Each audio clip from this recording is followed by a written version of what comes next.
Today is Tuesday, episode number 27 here on the Inside Bowling Show. I'm Mike. Matt's with me again today, and I'm not going to say anything about what he has hanging in the background. I think I've overplayed that a little bit too much. And also, speaking of overplaying, I have had more people contact me since yesterday's show and what we did Sunday night with Brad and Kyle in regards to the PBA League draft. And I'm getting a lot of messages from people saying, is that the most overhyped thing ever in bowling? And I got news for the bowling world. This is what happens in every other sport, folks. This is what happens in every other sport. Every game that is played is critiqued until the last second of every single quarter, period, whatever the sport is, half. And you know what? Welcome to the big show, everybody, so to speak, to quote Dan Patrick and Keith Olbermann from the glory days of Sports Center. But this is exactly what we want, in my opinion, Matt. Overhyped? Yeah. Have we spent way too much time talking about a league that is postponed and to be determined later? Absolutely. But man, that's great for bowling. There's more talking about bowling right now than I think we've had about any event ever. So I think that's just outstanding. Matt, welcome to the program today, buddy. How's your morning going? And are you looking forward to this one today with Guppy and Kyle? Oh yeah, man. Oh yeah. Love Kyle and Guppy. Can't wait to have them on today to talk to them about all stuff. Probably some more PBA League draft discussions in there, a little bit more. Overhype it some more. Who cares? Yeah, get into some fun topics with the guys and maybe learn something about them that we didn't really already know. Yeah, for sure. So let's see. Today's episode 27. Yesterday, I talked a little bit about the future of the show.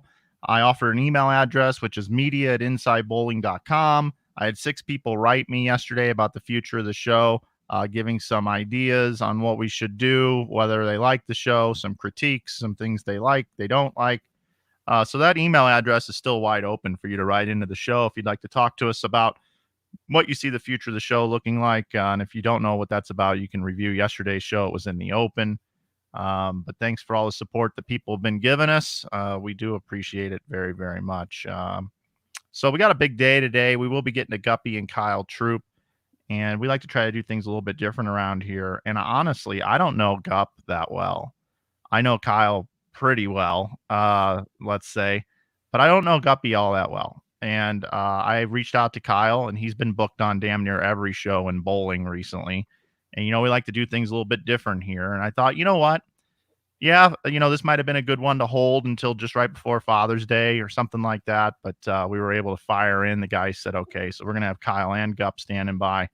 They'll be with us here in just a little bit. But let's get to the BowlerX poll question from yesterday, right after the PBA League draft. We asked all of our folks over on Twitter, the listeners of the program, which of these PBA Tour bowlers are you most surprised did not get drafted in the 2020 PBA League draft? And the options that we put up were just 4 that we picked. I know Zach Wilkins would have been a good one to put on here as well, amongst several other players that are deserving. But we picked Mikey Tang, DJ Archer, Matt Sanders, and Jake Peters. And I think the glaring thing here, Matt, is Jake Peters just gets absolutely no respect in the sport of bowling. And I don't know what the guy's got to do to get respect, because he went to Wichita. He's a PBA national champion, and he's done nothing controversial to put any mud on his name, so to speak. But the guy just gets no respect. 7.5% voted for Jake Peters. Matt Sanders comes in at 30.1, tied with DJ Archer. And our boy, Matt, Mikey Tang, comes in at 32.3%. So there's your BowlerX poll question from yesterday. Any surprises for you, Matt? Yeah, I am a little surprised at the disrespect, Jake. I think also, you know, DJ Archer's been around for a minute.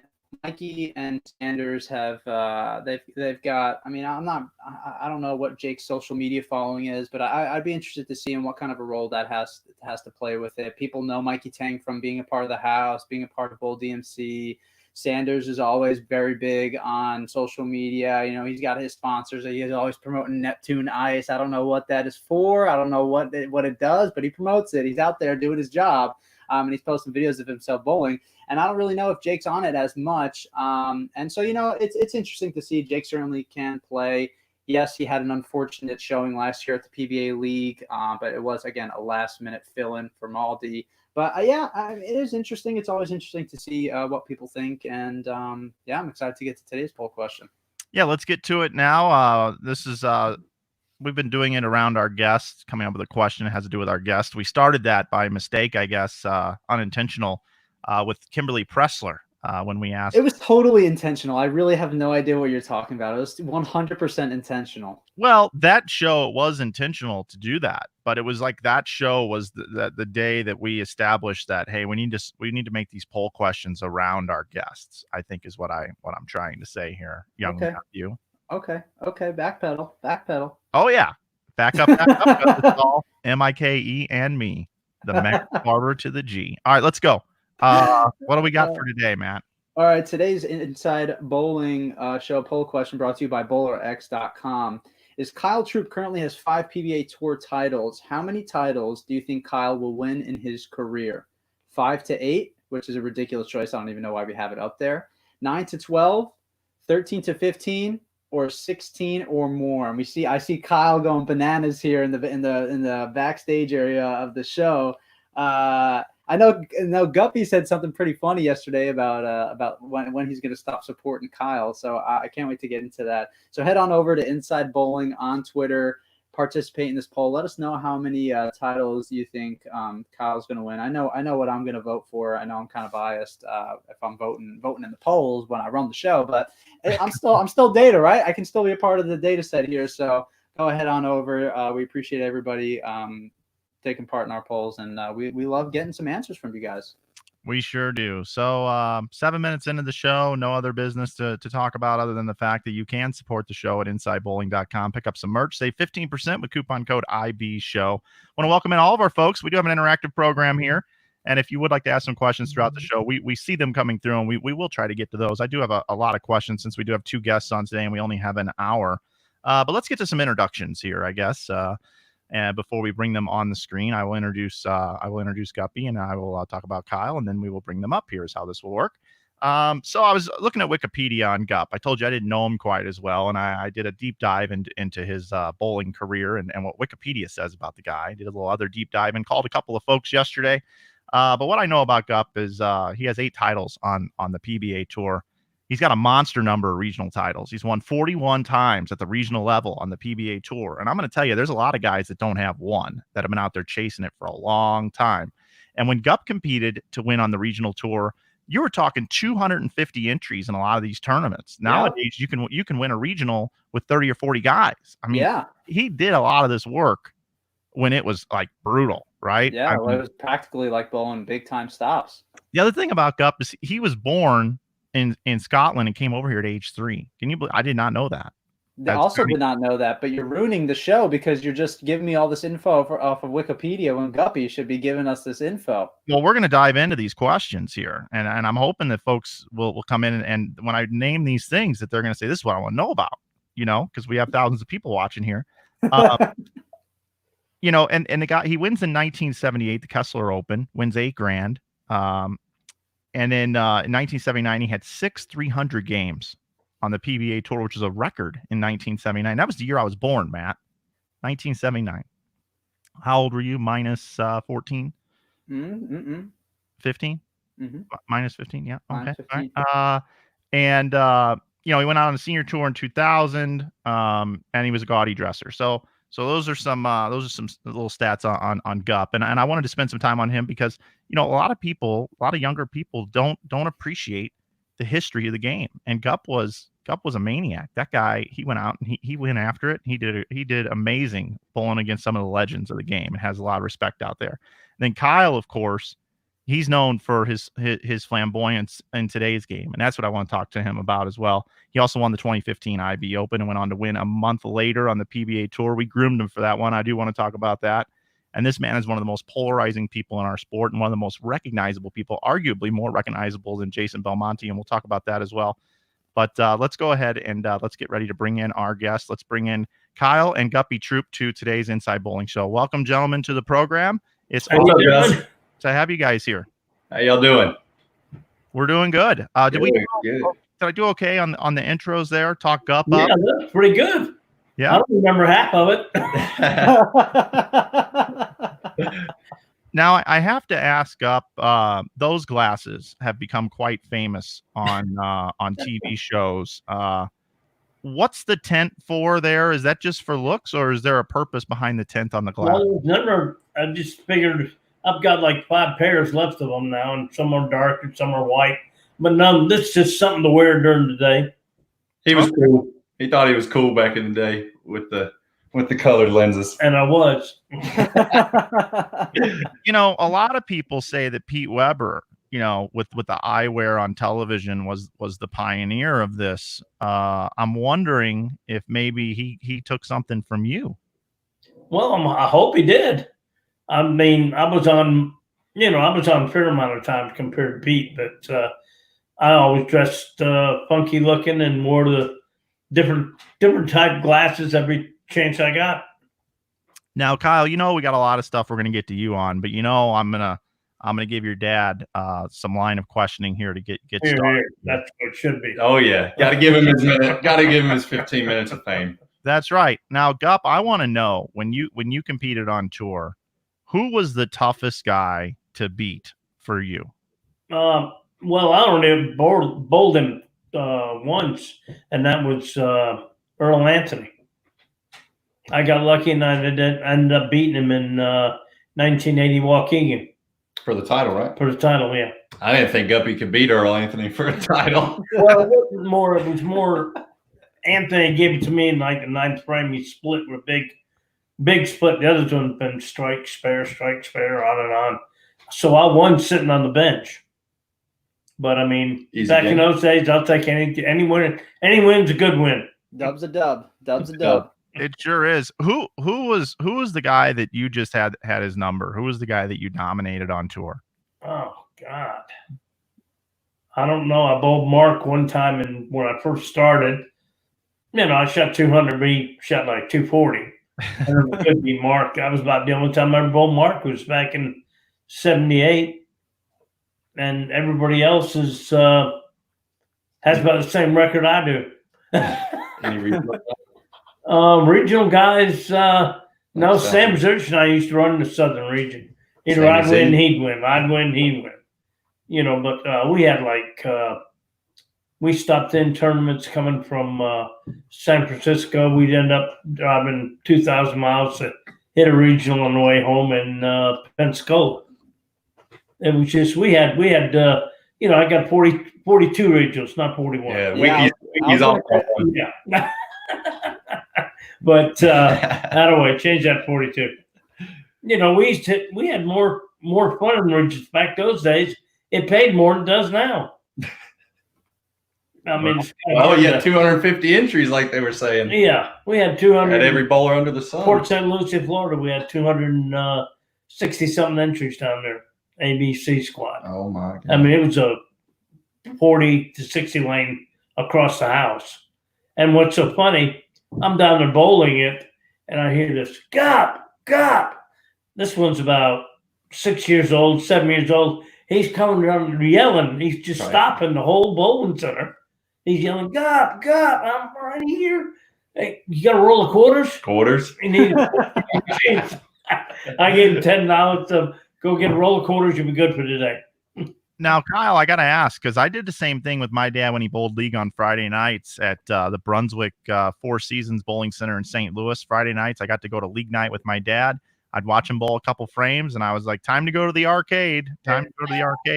What was your game of choice, Kyle, or which games did you like to play the most and spend that $10 on? Oh man. I was pretty big into pinball, no particular pinball game because that was Guppy's game. Yeah. But I remember playing a lot of Crazy Taxi, that kind of stand-up taxi game. I was big into like the racing games. And but other than that, I tried not to get in trouble, but Guppy had to come yell at me most times because I was running around in the locker room. Yeah. As a kid. Crazy Taxi. Yeah. For me, it was some pinball. The Addams Family pinball game was one of my favorites. That was a good one. Gomez, I think, is what they would say when it was time to unlock the multi-ball, I believe. And I mean, that was good time. Time probably now. And I think I might have been playing like Cruisin' USA or maybe even Sega. Cruisin' USA, that's the other good racing one. Yep. Or Pole Position, because I'm a little bit older than you. But yeah, those arcade times in the game rooms are awesome, and auxiliary revenue for bowling centers as well for the kids. So that's pretty cool. Hey Gup, I gotta ask you, right? Is it true that you got the name Guppy from bowling in a youth league on a team that was called the Guppies? Yeah. Youth league or high school? No, it was youth league. I started bowling when I went down with Mom during the summer in the afternoons when she bowled league, and then I started bowling when I was 8 years old, and then we just joined the league and named the team as the Guppies, and I just figured it was a good catchy name, and I kept it. And then legally I am John Douglas, but I've never changed it legally to Guppy, which is something I should do before I die. I mean, I think that's pretty amazing. You join a youth league and the very first team name is called the Guppies, and then you get the nickname Guppy and you get known as Gup forever. You're wearing a shirt today that has a fish on it, which obviously ties into Kyle with team fish and everything. If that team name would have been like the Strikers or something like that. Yeah. That one change in life changed so many things throughout bowling. I mean, that's pretty cool. No, it surprised me. I just figured it'd be a catchy name, if I ever became old, if I ever became a pro bowler. And then somehow it stuck. And then I had to work when Goose was alive. He would on the tour. We bowl like 16 weeks on, month off, 16 weeks. We bowl like 32 weeks. He said as long as I was John parentheses Guppy Troup. That's the way he filled up my sheet and everything each week. He said, once you start winning tournaments, I'll still just put Guppy Troup on, but I'd start winning tournaments first. Gotta earn the name. Yeah, I had to earn my name is what it was. So 1978, after a couple of years battling on tour, you win that first title. You go on to win 8 titles on the PBA tour. But you had a rough go there at the beginning, and you ended up having to back yourself on tour. What was that like? It was it was pretty compared to what my son pays now, the bowling tournament, and what I paid years ago. But money was so different years ago. I just said the heck with it. I said I want to bowl the end of the fall tour. I want to bowl the whole thing. So I boarded like $4,000 in the bank and just went out there. And then luckily I won in Battle Creek, and then just. Everything started to cook in place, and I was on TV shows and won titles. That's awesome. The crazy thing too, you could just like walk into the bank. Hey, can I borrow $4,000? I need to go bowl. And my lady would say, "How much do you need?" I'll give me $5,000 for 9-day note. Write a piece of paper for 9 days. You have to pay back. No, I'm gonna go fire in some. I'm gonna go fire in some brackets. There's a big tournament coming up. Can you give me a couple G's so I can go all in and press the all button? Yeah, sure, no big deal. Yeah, I got you, man. We got you. $5 brackets, $10 brackets. What are they? Yeah, we got you. Don't worry. Yeah, back in those days we had nothing really except the PBA tour if we wanted to make money. I could see it now. Matt and I would be talking tonight if the banks were still the same way, and I'd be like, dude, I think Apple stock tomorrow's going up. He's like, yeah, you know what? So do I. Go down to the bank. Let's get some money. Let's go get some Apple stock, and we'll pay it back next week. Oh, God. It's looking at them now. It's like, there's no way I could go in and say, I'm Guppy Troup. I want to become a pro bowler, or, I need like 10,000. Well, how much collateral do you have? And all this, but luckily did good when I was at home, and I stayed with the same bank, so I could be on the road for like 2 months at a time, and I'd run out of money. I'd call the bank and I said, "Can you give me 10,000 for 9 days?" And they said, "Sure." I had my banker sign it for me, and then 2 or 3 weeks later, I'd be able to pay it back. Well, good on you, man, because that's a Yeah. lot of pressure. That's a lot I of hate to have to try it. Try it nowadays. Don't wanna It do that never nowadays. happens. Yeah, hey, Gup, I think the other big question I got to ask you before I move on and start grilling Kyle with a few questions here is, the outfits.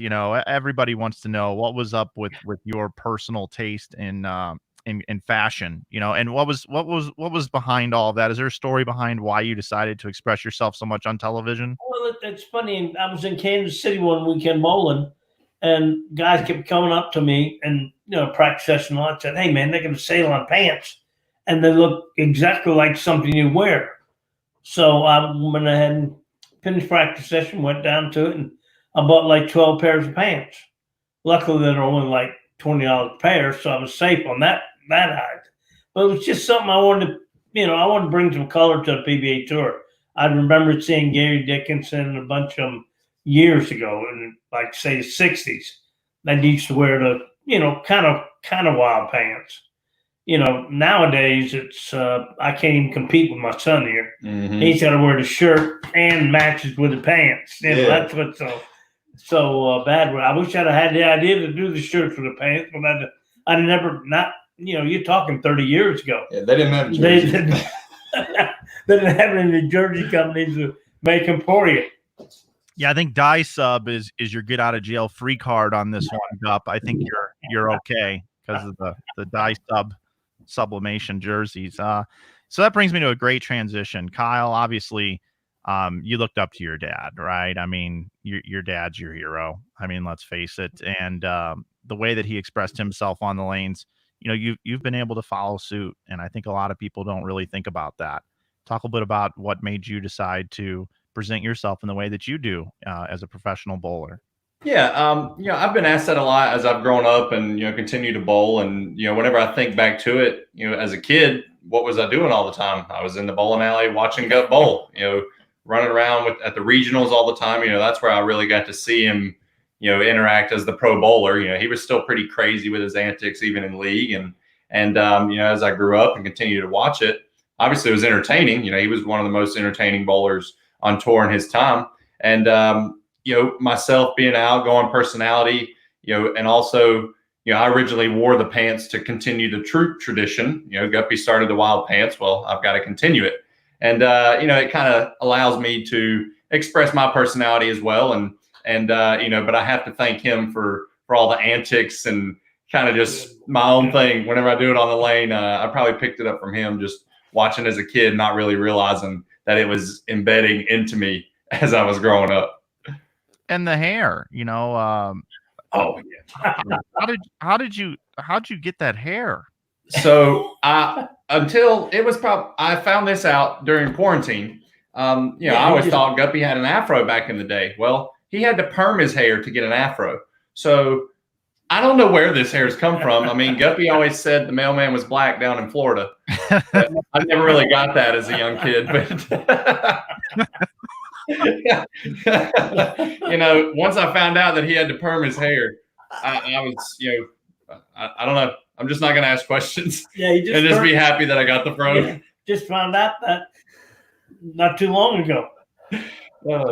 I have to ask Ancestry.com if they want to do a DNA test here and sponsor our program after that comment. That would be good. I'd like to know where the hair came from anyway. Kyle, we got to know each other. Oh, what do you say? 6-7 years ago. We're probably going now. Yeah. I'm trying to think of our first interaction, and I don't know the timing of this. Shame on me. It was either the IB Open in St. Louis or was it me working at Storm before that? I believe it was probably Storm before that. Yeah, before that. Yeah, when you was working for Storm, I got a message from you. I remember. Yeah, and I'm going to set this story up. When I was working there, Chris Schlimmer was a big fan of yours before you were signed to any ball contracts whatsoever. And we had a meeting about who are some potential prospects that we'd like to sign to be on tour. And he was saying, man, there's this guy in the southeast part of the country in the region, the PBA regionals. Kyle Troup's leading points, and I think the kid can play. So we should probably target this guy. And do you remember me reaching out to you, obviously, and tell the folks a little bit about that story? Yeah, I remember. That was definitely back in my regional days. I've been bowling the regional tour since I was 16. And, I remember getting a message from you on Facebook, that you had worked for Storm. You were trying to get me to sign, lots of benefits. Obviously there wasn't any like pay involved up front. I'm not on tour or anything like that. But, I remember you telling me about all the great things with Storm. But unfortunately I had to decline at that moment. And there was one reason. It was the black hammer. I could not put that baby down no matter what. I'd won way too many regionals on Cheetah. I was afraid of just giving that shape up, and I had to decline it at the moment, but I will never forget that. Yeah, and there was no pitch black yet in the Storm. No, it was the natural, and I couldn't hang on to it because it was just such a slick cover. I couldn't never really throw that. Yep, So and I remember because you and I bring this up because one bowling ball stopped you from signing a contract, and it was a urethane ball, right? And urethane obviously has exploded since our conversation. Absolutely exploded. Oh, yeah. But looking back at that, you ended up signing with Storm, and I remember what you said yesterday. Could you share with everybody why you signed with Storm? I had said something, or I walked up to you at the tournament after you won. And I said, you missed. Oh yeah. Because you had said, after I won the IB Open and I won the Wolf Open, you were like, hey man, that's a lot of money you missed out on, and then incentives and stuff. You might want to think about that. And I believe I signed the following year in the fall. It took me about another year, because I won with Motive. So I kind of went down that route a little bit, but I had a feeling, growing up, I was always throwing Storm balls, and if I was going to sign with somebody, it was probably going to end up being Storm. But I just took a while to decide. Yeah, and you've been with them ever since, man, and you guys have a great relationship over there. And I think my favorite bowling ball video of all time, and I've worked on several myself, but I still think you take the cake with the Bob Ross video. Man, that dude, we worked on that video. So that was like my first ball video. I'm new to the staff. They're like, we got this big idea, come out to Storm. The first day, it was 10 hours of filming, like with a lunch break. And then the following day was another 8 hours, including cleanup, because there was powder everywhere in this warehouse. So it was work. We had to put some work into that, and they built the lane. And I'm like, how is this going to work? And the first thing they had me do is throw a strike on this lane where they've sprayed oil on it. And my ball goes off the lane like 3 or 4 times. I'm getting ticked off. I can't even hit a pin. And they want me to throw a strike on a 20-foot lane. But it all came out awesome. And that was kind of maybe like a little boost to maybe the popularity a little bit with that video, because it was playing at nationals forever. Yeah, it was well done. You got to hand it to the folks at Storm. I believe Tavio, and I don't know if Paul was there at the time. Yep, Paul and Tavio. That's when I met those guys for the first time too. And great guys over there. Yeah, and that's really cool. And just to let everybody know, those of you that are critical on social media about, hey, these bowling ball company videos suck. It's this ball hooks more than the last one. Gets through the heads clean. Is great in the mid lane, and then is a boomerang down lane, and it's set over and over again. But when you only have a short window of time to shoot a ball video around a PBA event or whatever, there's only so much you can do with a player and get in. And that video, being one of the best of all time, takes a lot of time and effort, like you said, and a lot of frustration. It's not an easy day's work. You'd probably rather go bowl 16 games at the U.S. Open than do that ball video. I don't know. I've never gotten a check at that tournament, so I'd probably still go to work for Storm to do a video. But yeah, I mean, that's, with you saying that, it just shows the creativity, that they have some creative minds there, and, Bill and Barb and just everything they've done for me with the videos, and, being on staff. I'm really thankful for that. And just looking forward, hopefully make some more new videos in the future, get up another phase 2.0 or something. Yeah, there you go. Yeah, you guys have been a good match, Storm and Kyle Troop, for sure. Want to talk about the IB Open 2015. It's in April. I used to run this tournament every year. It was one of the things that helped put me on the map. And that year's tournament helped put you on the map. Talk a little bit about that event and what you remember. Yeah. So, I mean, I remember the IB Open very well. That was a tournament that I looked forward to. I'd probably bowled it. That was my third year, I believe, bowling that event, because I went in 2013 with Ken McNeely, another Southern Region player, and he was drilling my bowling balls at the time. And it was always a shot. You could play the gutter. It was $10,000 and you could play the gutter. So I was ready to bowl. And I actually got hurt the year before. I was in the match play, I remember, and then my sciatica was hurting really bad. And I was like, I'm going to come back and win this tournament. And I came back that year. I was with Daryl Ratliff, another guy that lives in the South. And we bowled. We made the cut. He was there with me. I was literally between two balls. I can remember the Storm Rocket and some other ball. And we were just back and forth. He helped me get to the show. And then that was, the Showtime. That was my first big scene.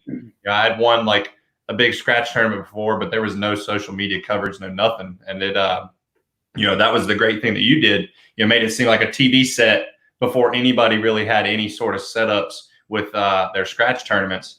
And, that was big. And then able to defeat Bill O'Neill, to win, that was huge for me. And obviously, I went on a month later to win my first title and got to beat Bill again on TV and pull the pick out on him. That's when that was born. And the rest is history. But yeah, the IB Open, actually, I don't think I was the only player to win the IB Open and then win their first title afterwards. Yeah, Jake Peters, who we talked about, who was on our poll question from today, and just no respect. Yeah, he finished second the first year of the IB Open and then won it the second year.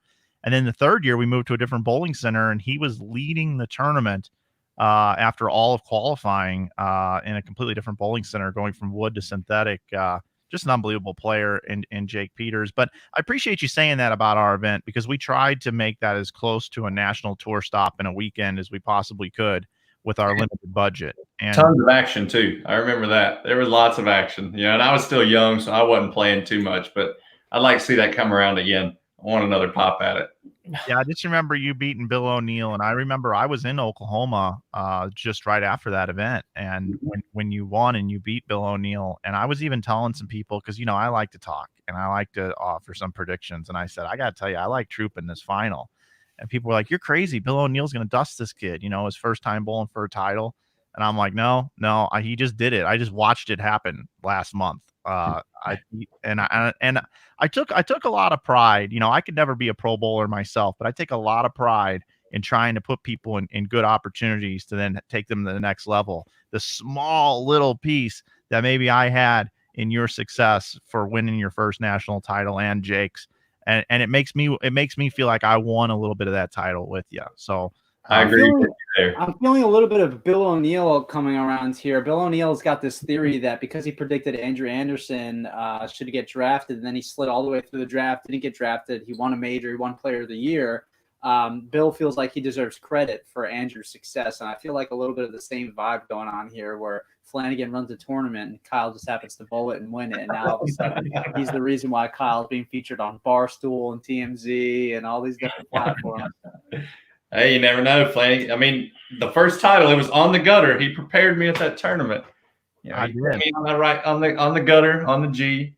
But no, that was a great tournament growing up the bowl. And the thing that young Matthew, I don't think, knows about that tournament is the oil pattern in length was 43 feet. So I defied the rule of 31.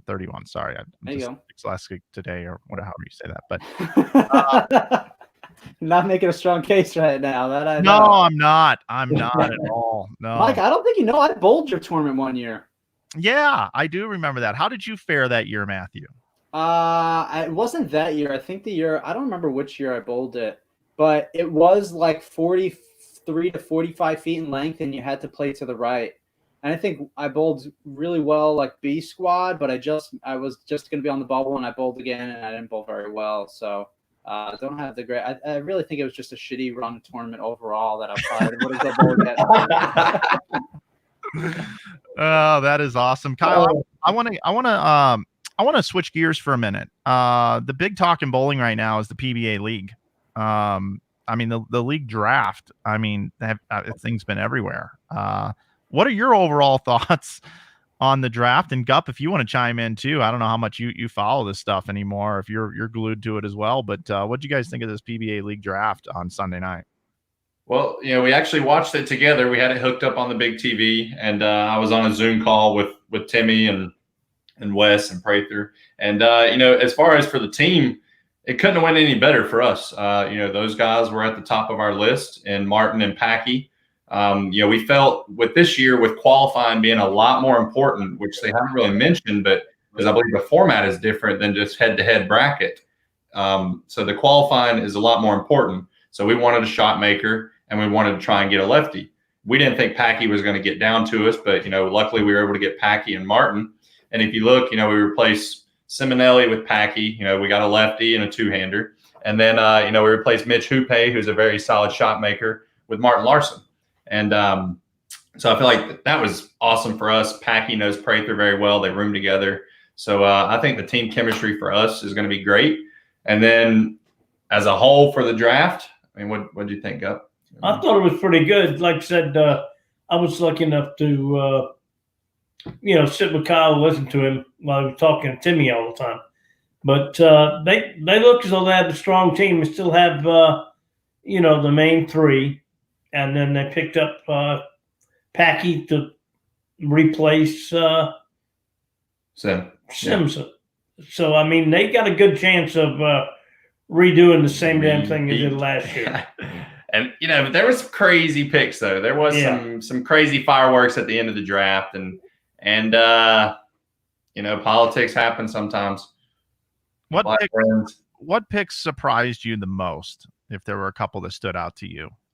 I was a little surprised of him going early. I thought Matt Ogle would still get drafted. I figured Sean would definitely want to have him on his team if he could. So that caught me off guard, him getting drafted, just a few picks earlier. But towards the end, obviously, Zeke Bate with the last pick was, a kind of an oddball because he's had a rough year. But then again, if you look who he's with, Dick Allen, he has made the show in Portland before. A lot of people might forget that because we stole the show and, the picks were flying. So they might have forgot about his great performance there too. He made a big liking to the fans there. And, Ildemaro, obviously the other kind of random one a little bit, kind of towards the bottom of the pack. But, like Amuleto said, proven player on Venezuela team for a long time.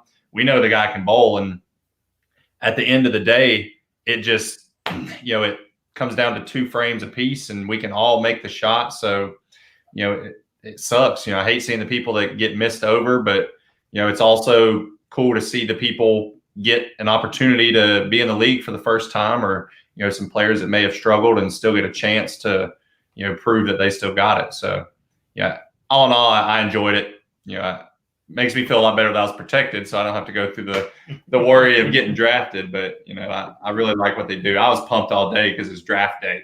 The only thing was I wasn't sipping beer at 1:00 in the afternoon in Portland, Maine, waiting for everybody to get to the bowl. But we'll make do. That's great. Dude, Kyle, you referenced a couple of minutes ago, Mike got you ready on the G. He got you ready on the gutter. And when you first came out, when I first started knowing you, you were really good at throwing it really hard and keeping it pretty straight. And now if you watch you bowl, I'd put you out there as one of the most versatile guys on the tour. You can still throw it super hard. You haven't lost that ability. And now you've also gained the ability to slow hook it across the lane. You can use your thing. You can use the strong ASIMs. You can do all these different things. You've had success all around the world. What was that process like for you of trying to develop your game and sharpen those tools? Yeah, that was a big learning curve for me. Honestly, I got tired of missing tons of cuts on tour. If I made a cut, I was always tricking them from the right, really having to do so much with my hand and my speed and, just to overpower the lane because I wasn't any good at hooking it. And, it just took a lot of work. I remember I won my first title in 2015, we won the doubles in 2017. And I felt like I was coming to my own. And then I didn't really put too much work in, after we won that. The rest of 2017, I kind of just coasted a little bit. And then I realized I still got a lot of work to do. And, it just slowed my ball speed down, obviously. That was the biggest thing, was speed control. And for me, the hardest part was just getting my timing to feel this, I was always trying to decel with my swing to slow my ball down, which is not what you want to do. So I had to slow my feet down, which really changed my timing, because whenever I'm throwing 100 up the gutter, the only timing is go. Right. Throw. So, it was just a big process, a lot of work. Tim Mack, Jim Callahan, the guys on tour, my coach down here in North Carolina, Ron Clifton, very, very well-known coach. He really helped me with that as well. And just time, effort, trial, tribulation, all that, just gotta, over time, I've been able to click, and I'm still working on it. Some days are better than others whenever I'm really trying to slow curve it. There's still some places where I feel like I'm not as good as the other players, and that's what we got to work on. The only thing is, it's kind of hard to work on over the cap and the super slow wheel. Like, sometimes it's a little hard to do on just any pattern. So we're finding ways to get around it. Yeah, for sure. And I think two-handers also get kind of a bad rep when it comes to spare shooting. But one of the things that I think that's incredible about you as a player is that you're an unbelievable spare shooter. And when I went to Team USA training camp with you a couple of years ago in 2018, we had this mini competition, and every game that would end, you would come back and you'd be like, yep, 42 games straight without missing a spare, 43 games straight without missing a spare, 45 games straight without missing a spare. I was like, dude, are you for real right now? You haven't missed a spare in like 50 games? And you had just come from Sweden. You won in Sweden. Oh, yeah. And you come back and you're just like on this massive high. Why are you such a good spare shooter? I think that I have to credit that to Guppy a little bit, because he didn't have all the power in the world. So he was plinking 10s and 4 pins. And, well, probably plinking 5 pins, back in the day. But, he's always prided me. Strikes are for show, spares make the dough. That's something that he said since I was a little kid. And I say that all the time. That's a tip that I give, just a general tip. And the first ball I ever bought with my own money was a Columbia 300 white dot, orange and black. And so I knew at a young age that spares were important. And I just carried it through. And spare games struggled a little bit. I actually made a change to how I shoot my spares in Indianapolis this year. The approaches are really slick, and I run and gun at my spares a lot, and I fall on the lane a lot just because I get over top and I foul. But I actually started, setting in and doing a normal, slow 5-step normal approach to shoot my spares. And it's took a little adjusting, but, it feels like it's going to help me even more, because I have gotten a little lazy, lackadaisical on some spares this year, lack of focus, but it's still hot on TV. I can make some splits on TV though. So at least I got that going for me. You sure do. And I've got, before I throw this back to Mike, I've got one story. One of the first times where I remembered seeing you, and I didn't really know you well. And I don't remember the name of the tournament. I don't remember the name of the bowling center, but we were in Florida. And it might have been one of Dave O'Sullivan's event, but there used to be this event that was run. The bowling center's no longer there, and the lanes were just miserably impossible. Like, you bowled 170, 180, and it was a good game. And I can't remember. Shootout, I think, that big tournament. Yeah, it was like 4-game squads or 5-game squads, something like that. And the lanes were just miserable. It was on these AMF HPL services that just hooked out of the building. And you were bowling, and I was watching. And your pair broke down before the game started. So you guys got moved to another pair, and you got like 2 practice shots. And you threw them both dead to the right, which on every other pair was like death. And they came back and they hooked back, and you're like, oh my God, guys. They pressed a house shot on this pair. They pressed a house shot, right? And you come firing out the gate with the front 4. And after every time you strike, you're doing these like Matt McNeil type shuffle, like these like the shimmies. You're coming back, you're going bananas, and you're going crazy. Do you remember this story? The kinda, it's vaguely. It sounds like yeah. And then I was like, oh my God, this guy's going bananas. He's going crazy. He might bowl 300. And then you finish out the game, like open, spare, open for like 148, and you were just on full tilt. And I saw both sides of me. I was like, oh my God, this guy is gonna he's gonna rip the rack on every shot. And then by the end of the game, I look over, I was like, wait, what did Kyle end up bowling? And then like I see you walking, and you're like just like pouting with your head down. And I thought that was such a funny, just a funny story before I even knew you, man. But to see how far, how much, I don't know, dude, just see how much you've matured over the years and how you've improved your versatility as a bowler, and you're just like, you've got this rambunctious personality. But if you look at that, that flow video of the most eligible bowler, the most eligible bachelor, you're like, a normal, nice guy that just, that's just like everybody else, and everybody would love to hang out with you. So it's been a pleasure to get to know you over the years. Yeah, it's I enjoy it. Quick comment on that. I do have roller coaster of emotions. That's the thing I've worked on, in the past few years, is trying to keep it a little more even keel. Avoid the peaks and valleys as much as you can. But I'm starting to learn there's times to celebrate a little more, because 5-6 years ago, I'm sure I had front four. I probably thought I was going to win the tournament, and I'm sure I missed the cut. So, it's great, just to look back and see the maturity, and I still like to have a good time, and I'm still the PBA's most eligible bachelor. So shout out to that. And there's Lee Sant. What's up? Yeah. Yeah. I've got three transitions here, and I gotta pick a door here. So do you pick the professional side? Do you pick the show side?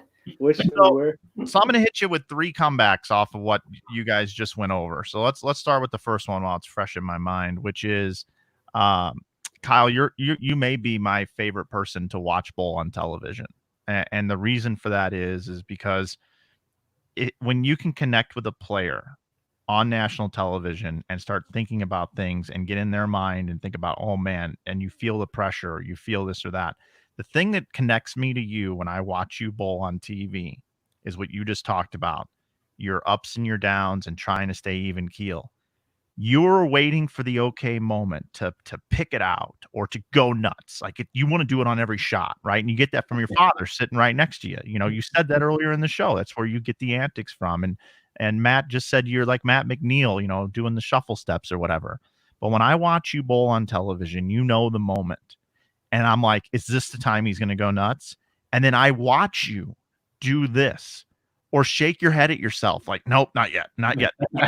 You see it happen as you're bowling. We can see through your body language what you want to do, but what is the professional thing to do and the thing that's going to help you win the title. So that is why you were one of my favorite people to watch bowl on television, because I know what's going on in your mind. And maybe it's because I know you pretty well, right? And maybe we have I'm tied in closer, but I think the fans at home, that's one of the reasons why they love you so much, not only for your outfits and your hair and what you do, but just because you can tell what you're thinking. Would you agree with that? Yeah, well, thank you for that, Mike. That means a lot hearing that. But if I think about it, I'm somebody that I wear my emotions on my sleeve, and you can tell whenever I'm focusing. You can tell when I'm mad. You can tell when I'm happy, and I think that haven't really thought too much about that. Curtis Lehman, that's remember Curtis? Yeah. Oh man, buddy of ours from a long time ago.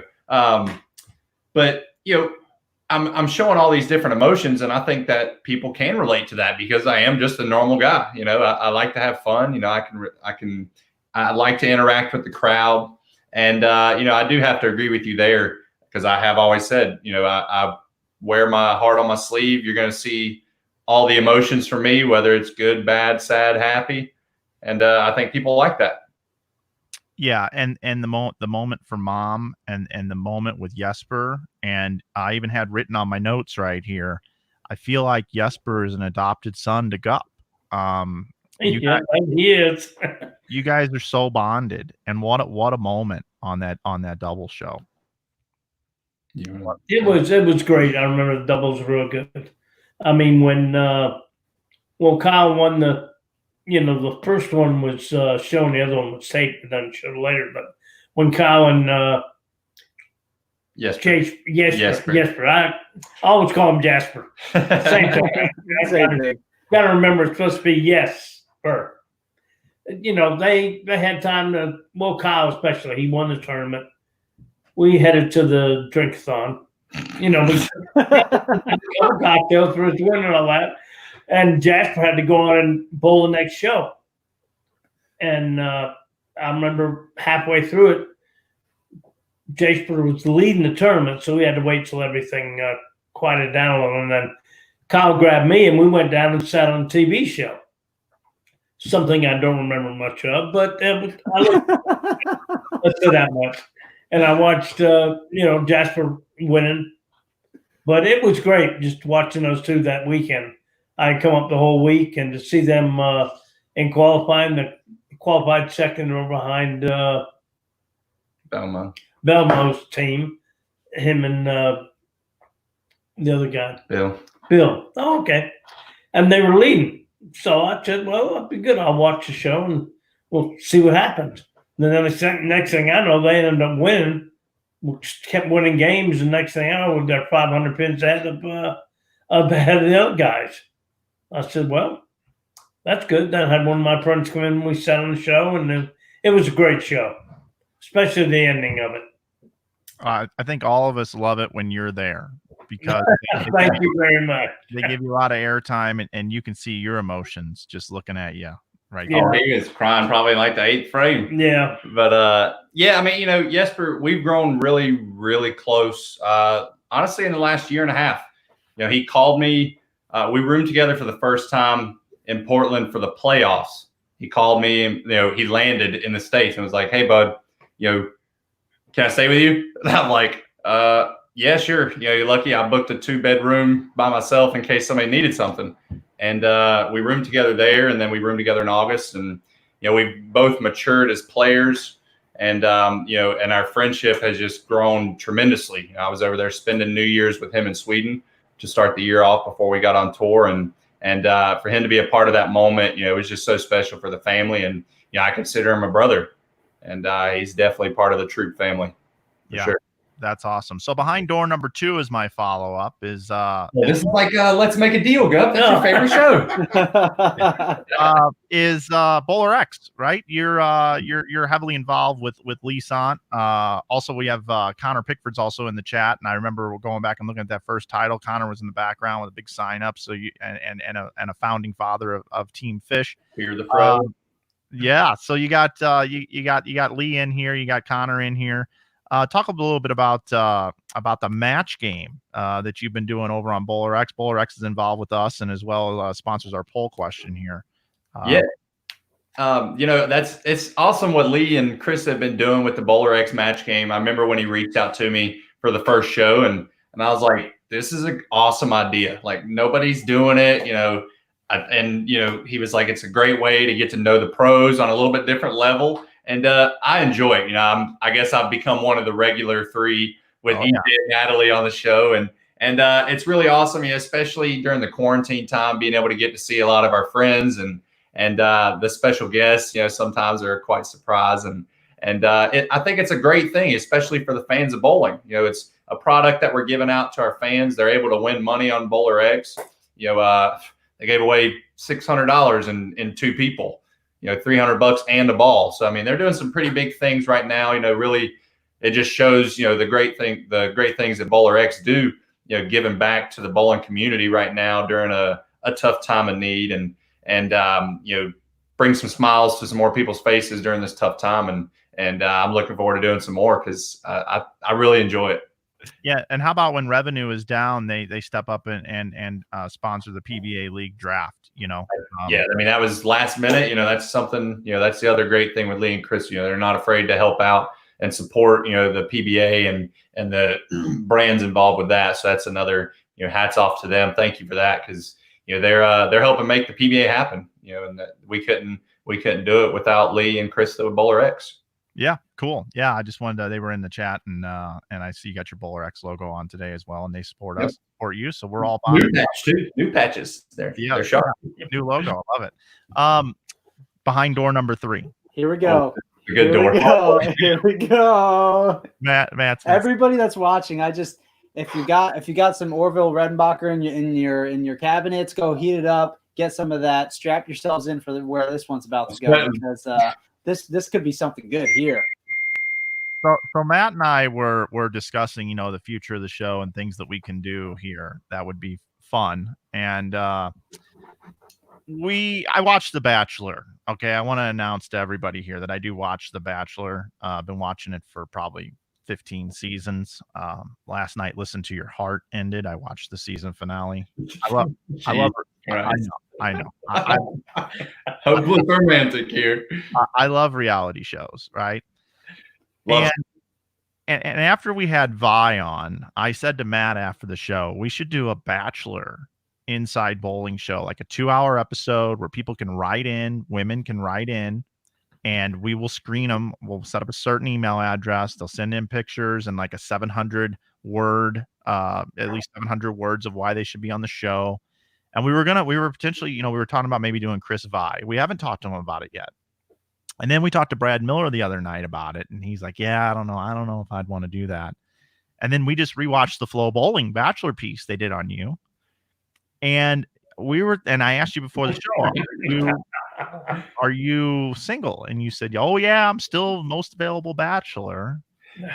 So I love hosting things, and I think Chris Harrison, who hosts the Bachelor,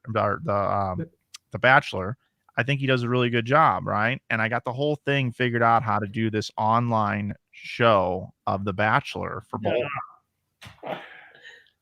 And it goes kind of like this, welcome Inside Bowling Bachelor Nation, where tonight we're going to find love. We want to introduce our Bachelor, Kyle, right? And then we play this B-roll clip of you doing everything. And then we bring in these women. You guys have a group date, and then you have like a regular, one-on-one date. And then my God. Yeah.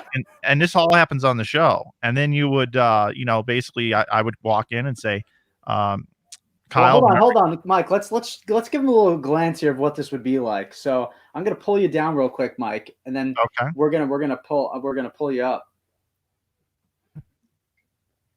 All right, everybody.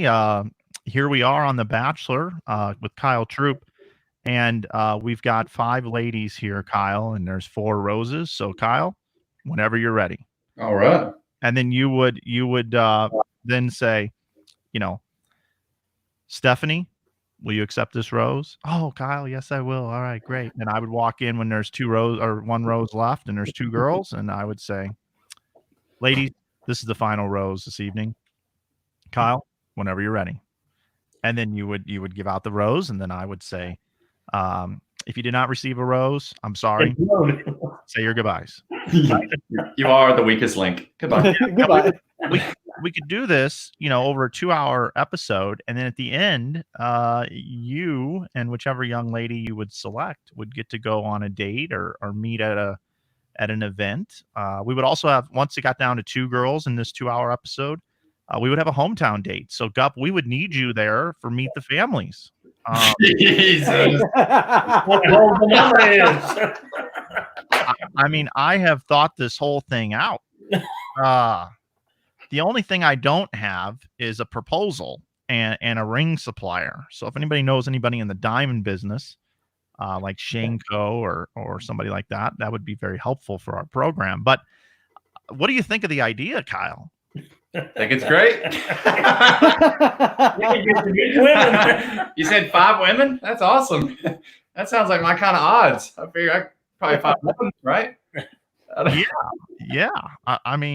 And then this would be a regular thing. We would do these occasionally here on Inside Bowling. But I'd have to work on my skills. But I would love to host a Bachelor show on here. And I think you can make that happen. It would be very entertaining. Got a lot of positive feedback coming in here. A lot of people want to see this happen. Yeah. I guess we're gonna do it. I know Coley pushes me all the time. You gonna be on The Bachelor? Yeah, sure, Coley. Yeah. I don't think they want a guy with an afro on there, but hey. Well, perfect. It's perfect because Mike is trying to take credit for your successful PBA Tour victory because he ran 1 tournament. And then when you get put on the real Bachelor, put my life together and find me a wife. Yeah, Mike will take credit for you getting on the real Bachelor and you finding romance. You're probably gonna like send me messages and blackmail me to name my kid Mike. Yeah, oh yeah. Yeah, not a bad idea at all. I like it. Hey, we only have a little bit of time left here with you 2 guys, and we definitely want to thank you guys for coming on the show.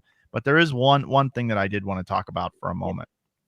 Hold up. Breaking news here coming in from Lee Sant. Oh, there we go. At least BowlerX will pay for the date. BowlerX will pay for the date and the meeting. Wow. Wow. All right, so this is different. See, I'm getting The Bachelor and the other dating show where they're behind the door. What was that one? Well, there was Love Connection. Where you can't see him until the end, and then you meet him or something. Yeah. Gotcha. I know how. I just don't watch The Bachelor. I'd probably have to study up a little bit and get my swag, get my swag card back in.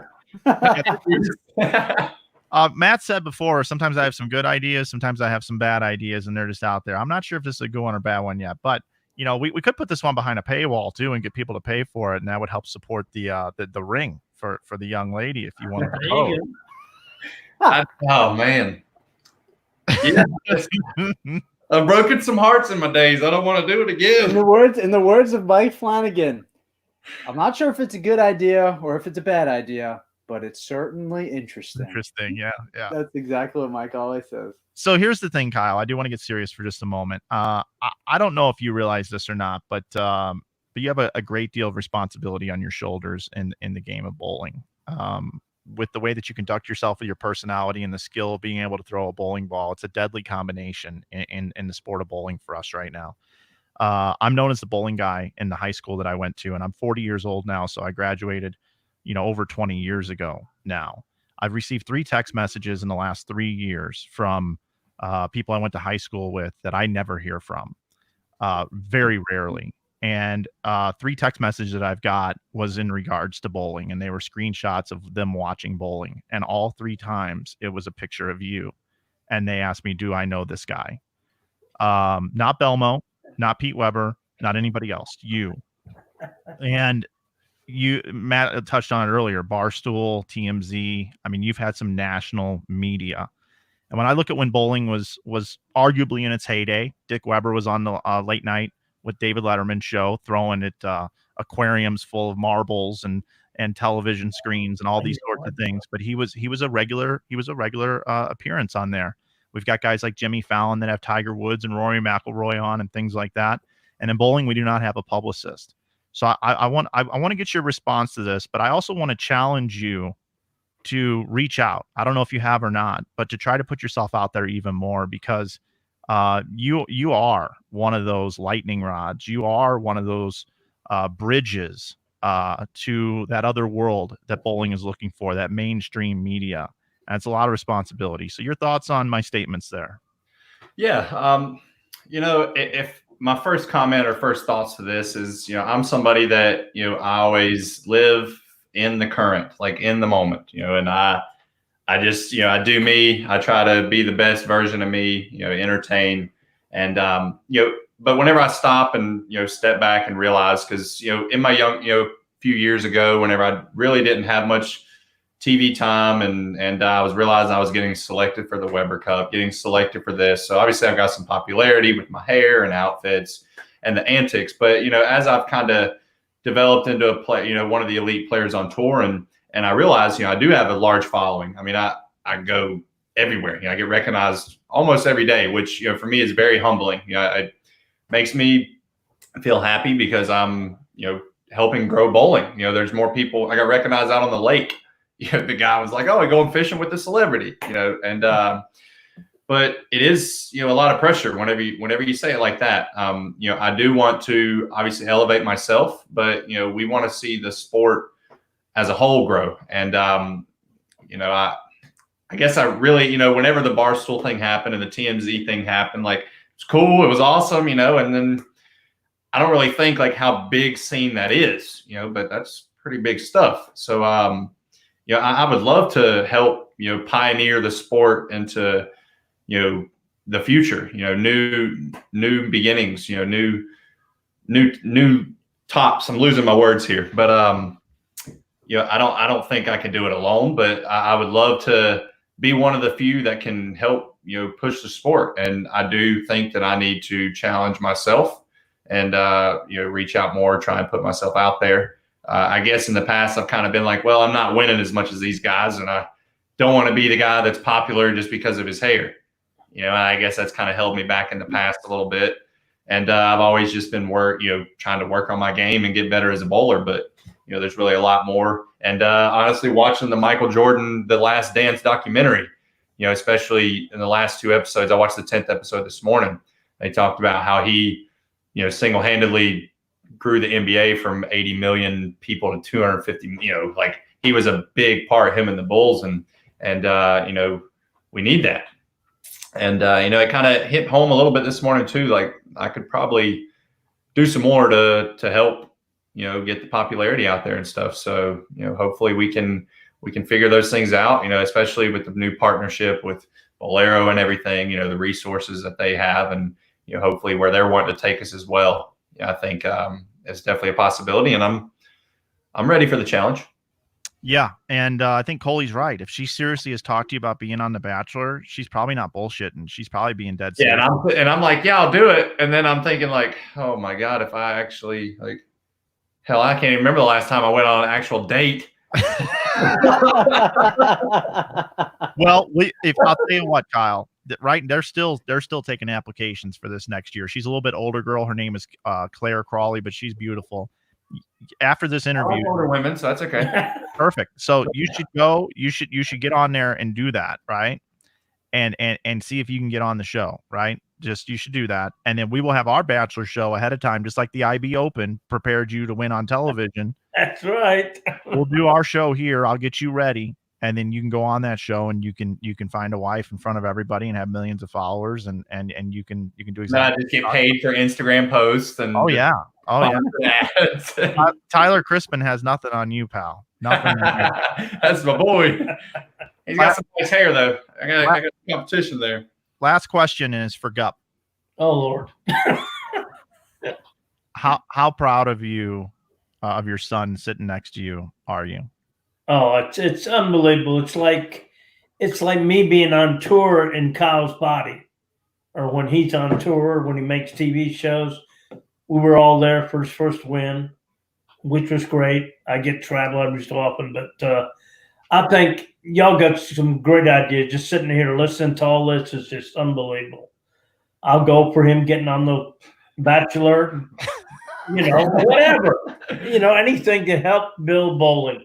I'm back from the early 80s. That was my career and all that, but I've been bowling all my life, always will be till the day I die. And Kyle keeps it going even more. He wears the wild clothes. He gets mad. He gets ticked like everybody else, and he levels out, and he's great. I wish there was more like him. I'm glad they're written because I don't know if I could handle that many kids around the house here. But I think you have a great idea yourself. That's unbelievable. Thanks, I'd like to see it, and thanks. I'll sit in the audience too. Never know that might need some help. Gup, do you know how many memes there would be about you if Kyle was on the Bachelor and he made it? That'd be great. Oh my God! Holy cow!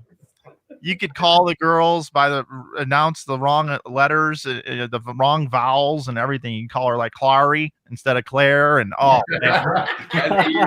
you would be trending on Twitter, Gup. I believe that 100%. Gentlemen, it has been an absolute blast spending the last hour with you. Oh, thank you very much. Enjoyed it. Thank you for being on the show, guys, so much. Anytime, give us a call before the next show or whatever. Anytime you need me, I'm available. I love it. There we go. You heard it from the boss. Thanks for your time today, guys. Thanks, fellas. All right, guys. Thanks for having us, man. Take care. Yeah. Oh, man. It's like every time we do a show, I'm like, favorite episode. It's my new favorite episode. It's my new favorite episode. And with these guys, man, it's my new favorite episode now. Yeah, it was a blast. Absolutely. I think it would be a shame if Guppy seems to be really excited about this Bachelor idea, and I think it would be a real shame if we let Guppy down. I know. 3 things I didn't get to. I didn't know what the hell the banner was in the background. That was back there, that yellow banner. So those of you that are interested in that banner, maybe you reach out to Kyle individually, or we'll have him back on and find out what the hell that banner was about. I know it said Guppy something in the background, his crew or whatever. And then we didn't get to Wendy's. Kyle used to manage a Wendy's, and I wanted to find out, what was like the secret item on the menu, that maybe they made only internally, the management team, that I could go ask for at Wendy's and surprise my Wendy's people. And we also didn't talk much about Team USA and his importance with Team USA. But, we only have so much time here, and we want to leave the people wanting more. Show keeps gaining steam. Again, you can send us an email at media@insidebowling.com, media@insidebowling.com if you have suggestions and things you want to see us do with the show. But yeah, tomorrow we got a big one, Matt. Who we got tomorrow? Tomorrow we've got the three amigos, or three amigas, I should say. An unbelievable show. We've got Verity Crawley, Diana Zavyalova. I said that wrong, and she taught me how to say it for a week straight at Junior Gold, so she's going to roast me tomorrow. And Daria Payok. I think I said that right. I'm not really sure, but we'll learn how to say their names tomorrow. Make sure you guys tune in. Thank you all. We had a great show today. And yeah, let us know who else you want to see moving forward on the show. Yeah, absolutely. Tomorrow's going to be a good one. And thanks for booking those guests, Matt. We appreciate it. We can't wait to talk to the ladies tomorrow. It was a pleasure talking with Kyle and Guppy today. We hope everybody has a wonderful rest of their Tuesday. We'll be back tomorrow on Wednesday with episode number 28. Have a good day, everybody.